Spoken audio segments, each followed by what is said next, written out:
I was wrong. Notes app apology vibes. My heart really belongs to manga, to be honest. Like, I started to explain this and now I'm starting to doubt myself, and now the fact that I am doubting myself makes me think that maybe I want to get dialectical behavioral therapy? Something really exciting just happened, and I can't believe I almost didn't tell you about this.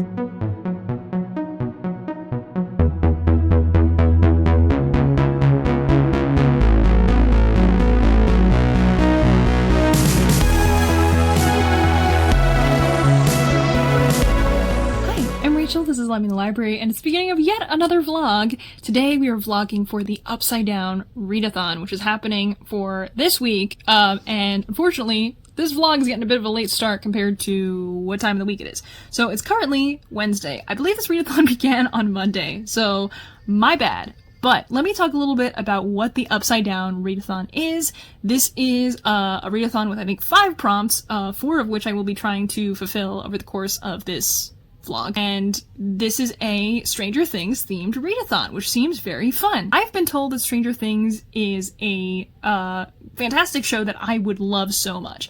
I have watched, I think, a season and a half, and I think I was watching it at the time it was airing, and I unfortunately stopped. So, I, of course, had this idea of like, why don't I just watch the whole thing this week? But then I realized I have to read this week, so I don't think that's gonna happen. But I may watch an episode or two and try to catch up. Luckily, I don't think the prompts have any type of spoilers in them. It's just a vibe deal. So the first prompt is to read a book that has lights on the cover. The second is to read a psychological thriller. Third is read a book with multiple POV. The fourth is to read a book that features a game or competition. And the fifth, which I unfortunately will not have time to fulfill, is to read one of the host's buddy read books based on your favorite character. Which is such a fun prompt, but unfortunately, just looking at the books that were the buddy read options, I've read one of them, and the other ones I don't think something that I would be able to pick up during the course of this readathon. Here's what I'm going to be reading. For the first prompt and the third prompt, which is to read a book with lights on the cover and read a book with multiple POV, I just finished today The Diviners by Libba Bray, which is the Fantasy Series Book Club pick for last month. So I had just finished that, and I think that that counts because I read it over the course of this readathon. So, definitely has lights on the cover in the background. It's like city lights back there, and then a book with multiple POV is also true. And I very much enjoyed it. Unfortunately, this is the part of the vlog where I just tell you what I thought about it, and we don't get to watch me read it in a cute little B-roll thing, but I read it, it was good, I enjoyed it, I just finished it today while I was browsing at the library, and I gave it 4 stars. It was great, I had a good time. And I will still show you a little B-roll in a moment of, me at the library because I realized I had that B-roll and I need to put in a vlog somewhere. That aside, The Diviners is cool. I'm continuing the series because we are reading it for book club. That one aside, I also had the prompt to read a psychological thriller. So, I originally was gonna read this book called No Way Out, and I downloaded it. I was very excited for the audiobook, and then as soon as I started listening to it, I realized that it was not in English. And unfortunately, I do not know any Chinese. I don't know any Mandarin. I don't know any Cantonese. I know how to order at dim sum, but I know very little else. I'm sorry to all of my ancestors. But I decided I had to return that book, even though it sounded really cool, and instead opt for a Riley Sager book, which is The House on the Edge of the Lake, or something like that. Oh, in the middle of the lake, the house on the edge of the lake, the house near a lake. It is about a girl named Casey who, I guess, escapes out to this lake house area, and she sees this guy named Tom and his wife named Catherine, and they seem like such a fun little couple to watch, very Girl on the Train-esque, and she one day saves Catherine from drowning, and they strike up a friendship, and of course she's like, wait a minute, there's probably something else going on around here, and of course when Catherine inevitably disappears, she's like, Tom did it. Tom definitely did it. It's definitely Tom. It's always the husband. But she starts to reveal that there may be more going on than she previously realized. The fourth prompt, which is to read a book that includes a game or competition, I'm going to take it real easy on myself, and I'm going to pick up Food Wars, which I'm quite hyped about to get back into this series. This is a manga that is about a school just filled with food competition. It's basically Iron Chef as a manga. So I've been dying to get back to this series, and I don't know, I don't remember honestly, because this is volume 5, where things left off, because it's been a while since I picked this up, but I just remember this being a very, very entertaining and fun series in general that I think I may have already read the 5th volume of, but because it's been so long, it will probably feel pretty new to me. So that's my little TBR, partially completed for this readathon. There are also some prompts that are like, book prompts and stuff like that for posts. Don't know how much of that I will actually be doing, but I think that this is just a very cute, fun readathon that I'm very excited to participate in, and hopefully I'll also be able to watch some Stranger Things too. So that's my update for you, and I'll see you when I've made some more progress. And also, let's watch me go to the library, because that's where this B-roll's going. Okay, bye!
Library, so I'm going to do a little library book haul for you, also to keep myself accountable, because I keep taking books out from the library and not reading them, but when I see them in the library I'm very excited about them, so let me do this to keep myself accountable.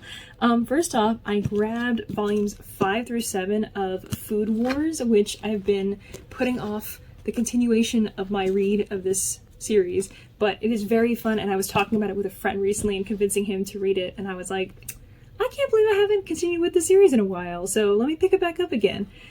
So I have those 3 volumes. I also have some nerdy stuff with D&D. I have Van Richten's Guide to Ravenloft, which I just keep taking out from the library once again, but this is a module that you can run, which seems very fun. The Dungeon Master's Guide, which I still need to study up on myself. And then I also grabbed the 3.5 Dungeon Master's Guide, because I feel like this has some very interesting ideas, and I've been really playing around with some concepts, rather than just keeping these in my house as a badge of honor, but I've been really playing around with some concepts of like ideas for future campaigns. I've never run a whole module before. I've done like some online stuff that I've seen from like one-shots that you can run for free, but I've been really thinking about like different stories and things like that that I'm looking to flesh out a little bit more. So hopefully this will be some helpful guidance. I think it's very inspiring, really easy to look at and just get excited about. So I got that. I also got 3 volumes of The Way of the House Husband. I got volumes 4, 5, and 6. And this is very funny. I love this series a lot. This is about a gangster who decides to settle down and become a house husband. He loves his wife so much, but he still looks pretty scary like a gangster. And he just takes things very, very seriously. So I think I talked about this maybe once or twice on the channel before, because I was doing a read-along of this with the host club, the manga book club. So that's where I had left off at volume 3, so now I can finally continue and be all excited about this. I feel like I'm really in my manga era. I know everybody says it's like my blank era, but like, I don't know, I love manga and I finally get to read it. I think this is a different angle, but my grandma called me and I had to stop. So, I'm back.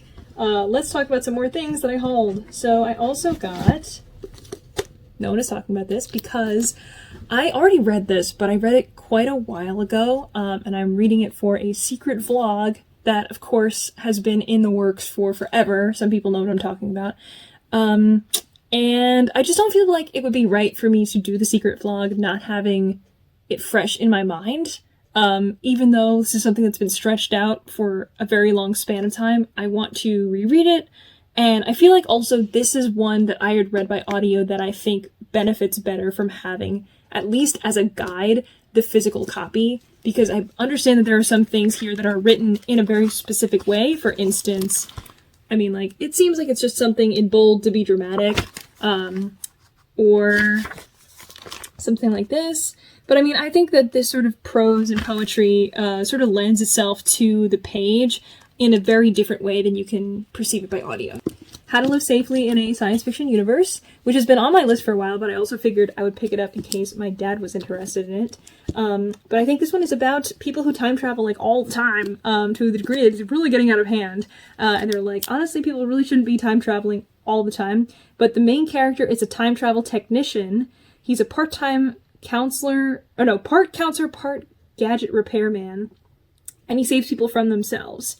So I guess, people might either grandfather paradox themselves or something like that, and he has to get in there and, like, stop it.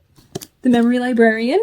So this is going to be very interesting to read. This is also science fiction, and I don't know if it's, like, purely science fiction or if it's also a little bit of fantasy, but this is by Janelle Monáe. I saw a few friends that were reading this recently. I think Noelle and Mo read this one, and this one has a bunch of short stories, 5 stories, which all seem to be science related, but they also are, explorations of queerness, race, gender, plurality, and love, as the flap describes, with future possibilities of memory and time in a totalitarian landscape. So I know very little about, what each of these actual stories are about. I think there's, like, a little bit here and there, but I'd actually prefer to go into these not knowing much about it, because I think that's, more fun to just explore it, especially in a, like, kind of twisty sci-fi way. Also, I just saw a name in here that I got excited about, but I don't think it's one of the authors. I saw Nettie Okorafor and Becky Chambers and Octavia E. Butler and Ted Chiang, and I was like, oh! But I think this is just comparing this book to their work, which I'm also fine with. Last 2 things I got were Therapy 101 and Dialectical Behavioral Therapy for Dummies. I feel like mental health is important, and sometimes I need to trick myself into getting excited about stuff like this. So I figured that I could learn more about therapy and why, while I think it's great for other people, it might also be great for me.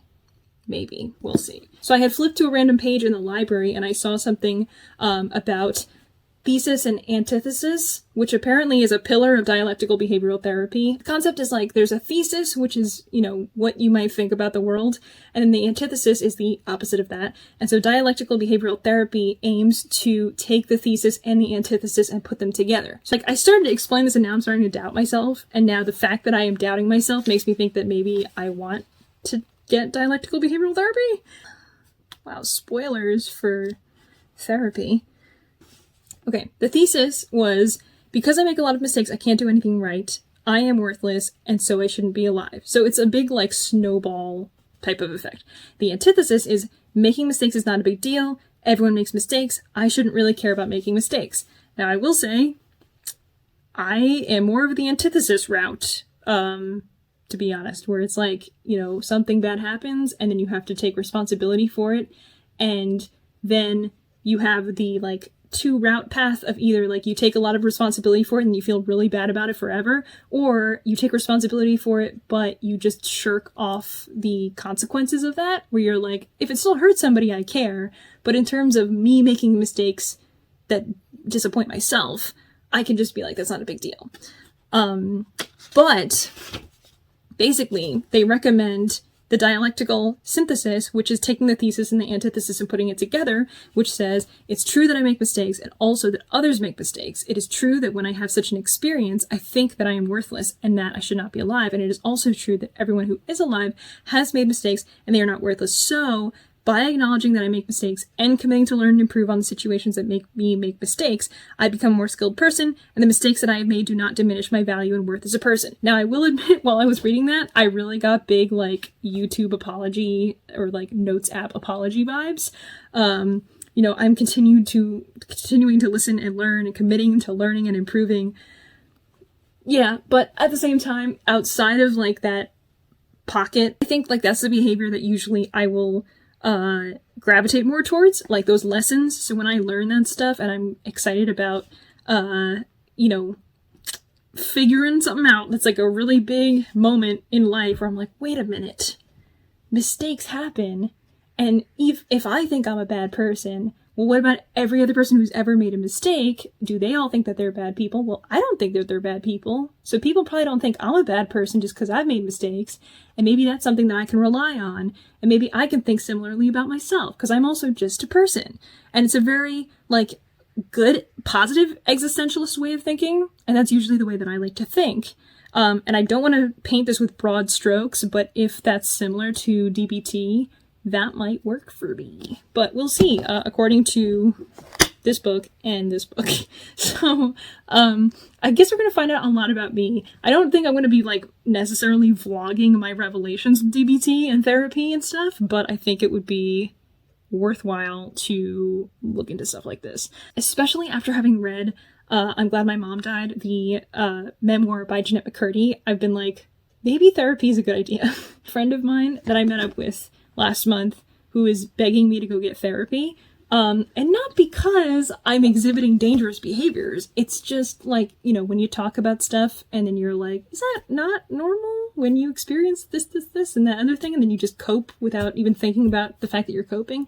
And then he's like, please go see a therapist. So anyway, this is me, being accountable in the sense of the books that I want to read, and then the relation of that to the anxiety of having to read everything, and the relation of that anxiety to potentially needing to get therapy. Hopefully, I'm okay.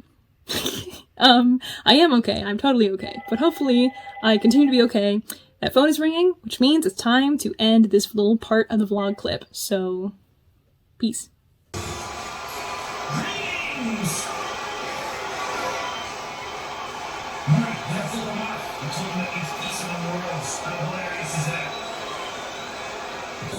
You're gonna turn into a car. What? A long time ago, I implanted you with a subdermal chip that can call upon dormant nanobots in your bloodstream to restructure your anatomy and turn you into a car. Oh my god! Concentrate, Morty. Concentrate, turn into a car, Morty. Never mind, here's a taxi. Get it. Hi, little update for you. I finished Food Wars Volume 5 like yesterday in bed, just laying here, and I just read the entire thing in a single sitting because it's great. I love the series so much. It's so much fun. Literally is Iron Chef as a book, as a manga. This one does have a competition. It wasn't one of the big shokugekis that the series is known for, which I don't think I explained in this vlog, so let me briefly talk about that. The main character is a guy named Soma, and he goes to this very, very fancy culinary school where everybody is trying to compete to be the most elite chefs that are like the highest ranked in the nation and in the world. The teachers will pose some type of test. There'll be a thing where the students have to compete, and then whoever gets like the lowest score just fails out of the school. Or there's shokugekis, which are very fun, and that's when two students have a disagreement, and so they will fight it out, Iron Chef style. And basically it's like you choose whatever dish or like specialty that it's gonna be, just like Iron Chef, where you're like, the secret ingredient is asparagus. It's just like that. So they choose whatever it is that they're supposed to be making, and they literally have this huge entire stadium style wing that they'll go into. They have several of these because it's a part of the school. It's integral to the learning there. And they'll have a bunch of judges and a bunch of people who come and watch. The thing that makes it beyond just a regular cooking competition where it's like, oh yes, you know, I bow to you, you are right, is the winner gets to pose conditions that the loser has to then follow. So usually is some bully at school who is like, if you fail, you have to leave the school forever. Yeah, which is my favorite trope ever. It's just, I don't know what it is. I think it's because I was raised on Kitchen Princess, the manga, as a young, very impressionable young girl, but it was like so funny and fun and great, and now reading it again in Food Wars is awesome. I had mentioned before that I wasn't sure like where I had left off with this series when I had last been reading it and watching the anime too, but I actually think I picked up in exactly the right spot, because I remember like this, like partway through this book, about here, we're doing this like breakfast competition at this away camp, and then I guess I had stopped at that episode or in the manga or something, and I hadn't kept going. So I actually got to continue on, and then there was more of a competition for the local food at the street market versus this larger corporation that was making really delicious fried chicken that everybody would then ignore all the local stuff and go towards the bigger corporations. So it was nice, to see Soma like come back home, see this happening, and then try to turn things around in the street market's favor. And to figure out like, how do I not just like, oh, I made a better product, because that's very hard, but also like, how do I make something that's sustainable for a street market? How do I make something that's exciting so people are interested in it?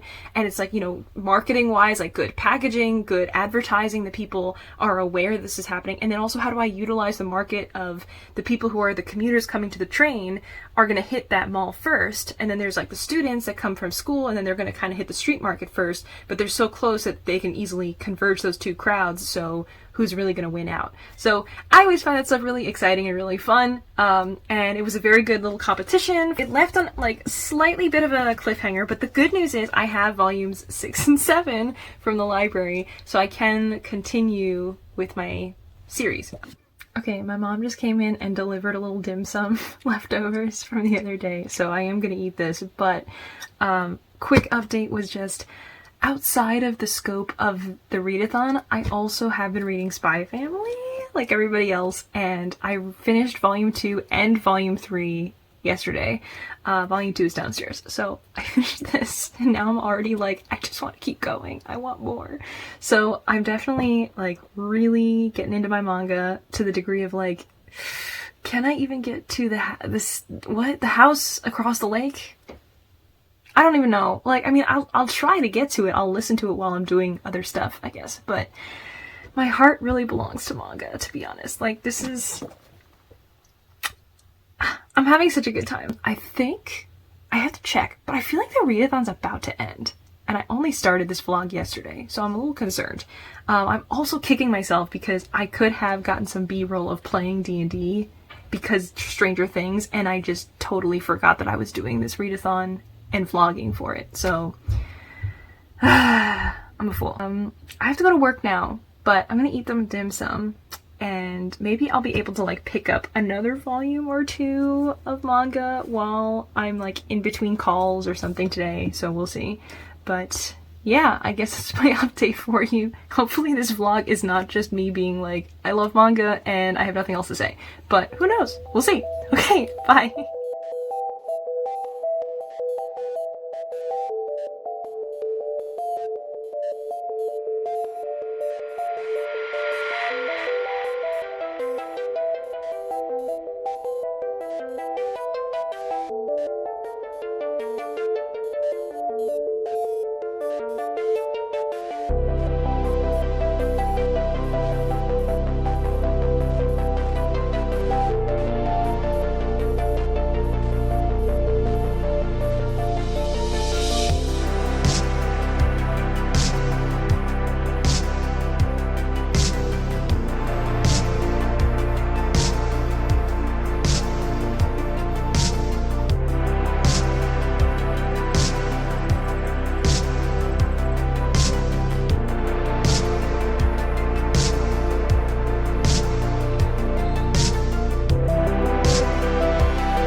Hi. As you may have been able to tell from like the 5 seconds of B-roll that you saw, I went to the beach today. It was a very nice, like, definitely last-ditch effort to go to the beach before fall has officially arrived. But unfortunately, I kind of fucked up my hand playing volleyball. I was like, wow, beach volleyball looks like so much fun. I've always wanted to do that, but I never go with like friends really. So, you know, I never have a group that can run around and do stuff like that or is interested in doing stuff like that enough to build a team. So we had like 5 or so of us that were all playing, and of course I hit it in the wrong part of your hand where I don't think you're supposed to do, or else you're supposed to like tense up to hit the ball. So I didn't do that quite right, and I feel like a bruise this big like coming on it. It's very painful. So I like tried to soak my hand in the seawater for a while, and like I put ice on it and everything, and I'm just like, I'm in pain. So I think I'm gonna take a hot shower and hopefully that soothes it, the muscles or something like that. But reading update wise, great news. I finished The House Across the Lake, which was the Riley Sager book that I had to read for the psychological thriller prompt for this readathon. And I finished that this morning, but I had stayed up and like read almost all of it last night. I was trying to go to bed early, but I basically was like, yeah, I mean, it's so early, like, you know, I could just chill here, and then by resting my body while staying awake, that's like me half sleeping almost. So I just did like 11 Sudoku puzzles while I was listening to the audiobook for it, and like a lot of stuff was happening to the point where I was just like, at first I was like, I obviously know who did it, because it's a murder mystery, right? Like, kind of. So somebody disappears and then you're pretty sure they're dead, so then you're like, okay, who did it? And there's like a now and a then section, and in the now, the main character has like somebody tied up and she's questioning them, and then eventually like you see like little hints over the course of the book. So at some point I was like, I know who it is, I know this twist, obviously it's gonna be this person, because we're led to kind of like trust them from the beginning, but then it's gonna be something else, and like, you know, she's not gonna believe it, but then actually he's gonna turn around and it's gonna be him all along, and like obviously it's gonna be this. I was wrong. I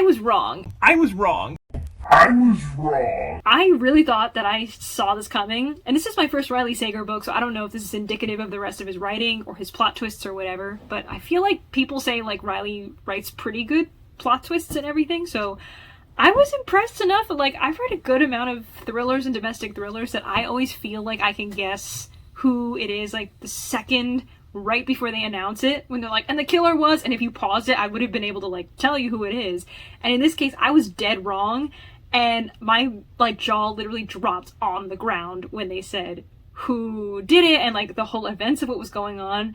And, I mean, there were, like, 2 moments where I was fully, like, what? Like, oh my god, I did not see any of that coming whatsoever. Oh my god. It definitely, like, shocked me, and I feel like that's what a thriller like that is built for. It hasn't necessarily, like, unseated my favorite thrillers, but it definitely surprised me enough that I was really impressed that you know, it went in that direction. I also kind of thought like this was going to be the pretty typical route of like the unreliable narrator, because the main character drinks a lot. But I feel like they actually handled that relatively well. I don't remember how the girl on the train dealt with that, because I know that the main character was also, I think she also drank alcohol, and that's why she was supposed to be unreliable.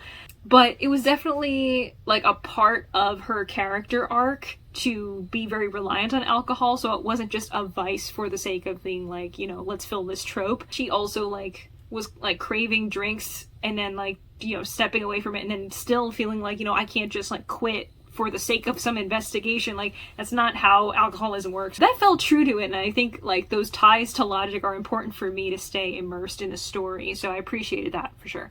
That aside, I also read 2 other volumes of Food Wars. I read volumes 6 and 7 on the drive to the beach today, so I've definitely been like reading books, reading up a storm, and I'm currently now listening to Loveless and physically reading Nettle and Bone. So Nettle and Bone is my book club pick for the Whiners Book Club, so we'll be discussing that probably early next month. Loveless has just been something that's been on my TBR for a while that I happen to have the Hoopla audiobook out for, so that's what I'm reading next. I don't know if the readathon's like over now. I'm kind of confused. I have to double check and see if this was like a 5-day readathon or a full week-long readathon. Hopefully it's a bit longer, because then I'll have the time to watch at least 1 episode of Stranger Things, because I would really like to be able to do that for the sake of the readathon, to tie it all together. I feel like that's probably the end of my like talking updates for this vlog, unfortunately, because I don't have too much else to say. Except, oh wait, no, wait a second. Something really exciting just happened, and I can't believe I almost didn't tell you about this. The other day, on a whim, I was like, I'm not gonna get it, but I really want the next Shauna Maguire Wayward Children series book. So I requested it on NetGalley, and it's called Lost in the Moment and Found. You may have known that I loved the most recent addition to the Wayward Children series because it's one of my favorite series of all time. I love it so much. And the most recent book was Where the Drowned Girls Go, which was a really highly anticipated read for me. I also got that arc and I read it, and I just like, I was gushing about it. It was so good. It's still like one of my favorite books of the year that I read so far, and it is currently September, and I read that in February. So I love that book. And I was so excited to get the next one, but I was like, my NetGalley rating is in the toilet. I have like a 34%, and that was after I went through the other night and I put in like 4 extra reviews that I had forgotten to actually write on NetGalley. So I got to 34% and I was like, there's no way. I'm gonna have to like read a whole bunch of different arcs just to get anywhere near there. And then like the next day at work, I got an email that was like, hey girl, guess what you just got? So here she is. She's on my Kindle. I can't believe it. I'm so happy. So I have that book now. I should reread the entire Wayward Children series and vlog that, and then read this to cap it all off. Anyway, thanks for watching this. I don't know how Stranger Things themed this was. I didn't really get a chance to do all of the photo prompts or anything like that, but I still had fun, and I feel like readathons always push me to like complete the books that are on my TBR or to find something to match it up with the prompts because they're so fun to participate in. So let me know if you participated in this readathon or any other ones going on, because I know there's Bookopoly-thon and a couple of other readathons that are happening during the course of this month, and maybe even next, so that way we can plan for October together. So yeah, thanks for watching this. I hope you enjoy the rest of your summer and prep for fall as it's coming. Have yourself a pumpkin spice latte, and that's it for me. I'm Rachel, this is Let Me in the Library, and I'll see you next time. Bye!